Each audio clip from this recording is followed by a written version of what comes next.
Analysis, twin tragedies, and the strings that pull them.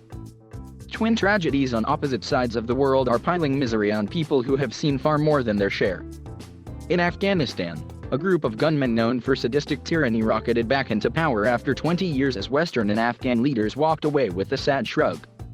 In Haiti, yet another earthquake and yet another storm struck a country exceptionally ill-equipped to handle either.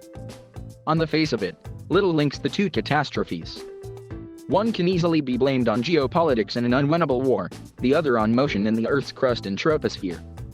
And yet these assaults on the usual suspects are deeply connected. They are unfolding in two nations that, as the planet strains with stressors both natural and willful, sit at the fault lines of everything that the 21st century world struggles to control. Once more, some of the world's least fortunate people have become even less so. And whether the catalyst is war or whether the suffering in both places is rooted in two all too human syndromes, poverty and corruption, that's no accident. Both Afghanistan and Haiti have been invaded and occupied by Western powers for great parts of their histories, and both have suffered under corrupt governments propped up by the self-interest of Western nations. The United States, for one, has done both things to both countries. As much as the West would like to ignore the fact, both countries are victims of power dynamics and unabashed greed that have stacked the cards against them. The fact that neither has a functioning government able to help them in their time of need is a direct consequence of great games played by other nations for money and influence. This predicament should sound a warning siren in a world ravaged by extreme weather, viral infection, religious intolerance, and political opportunism. Fundamental inequalities in the availability of food, water, medicine, and education mean that people unlucky enough to be born outside of privilege have few opportunities to change their place in the world. Haiti embodies this. Afghanistan, too. The most vulnerable are usually the first to fall, and falling they are. In Afghanistan, invaded by everyone from the Greeks and the Mongols to the Soviet Union and US-led NATO operation, they fell across the past half-century. They fell when the Soviets came in 1979, when the Taliban first came in 1996, when the U.S.-led coalition displaced them in 2001, and again when they returned this week. In Haiti, which endured a two-decade U.S. occupation from 1915 and U.S.-backed dictators for most of its history since, they continue to fall under crushing poverty, political chaos, and natural disasters, including a devastating 2010 earthquake. Can these well-carved paths be altered?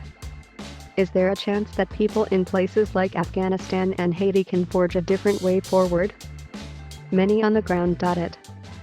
In a lifetime of reporting in some of the world's least favored nations, I have come across hope in the unlikeliest of places, in El Salvador, where 3 boys took a break from picking through a landfill to wrestle and laugh, in Iraq, where a merchant marine captain dipped in nitric acid for his political opinions dreamed of telling his story in court, in southern Mexico, where a young man sneaking northward hoped to find out why his father had died in a Texas detention center.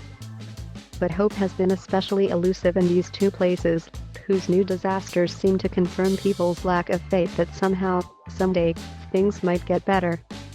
In Afghanistan in 2002, after the 9/11 attacks and the tectonic shifts they brought to a nation already accustomed to a generation of war, 12-year-old Hamida was picking through rotting vegetables by the roadside to feed her 10-member family.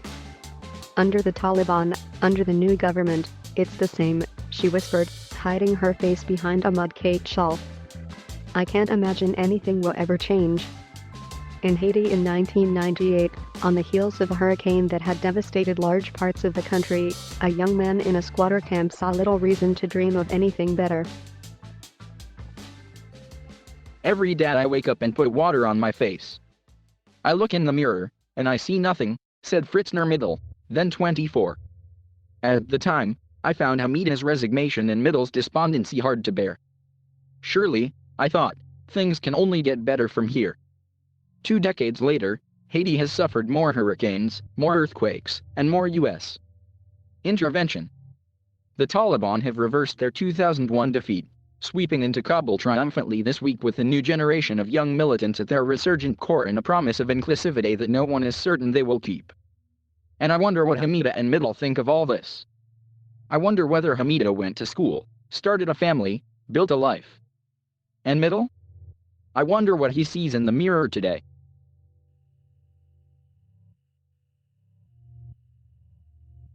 Thank you for watching. Please subscribe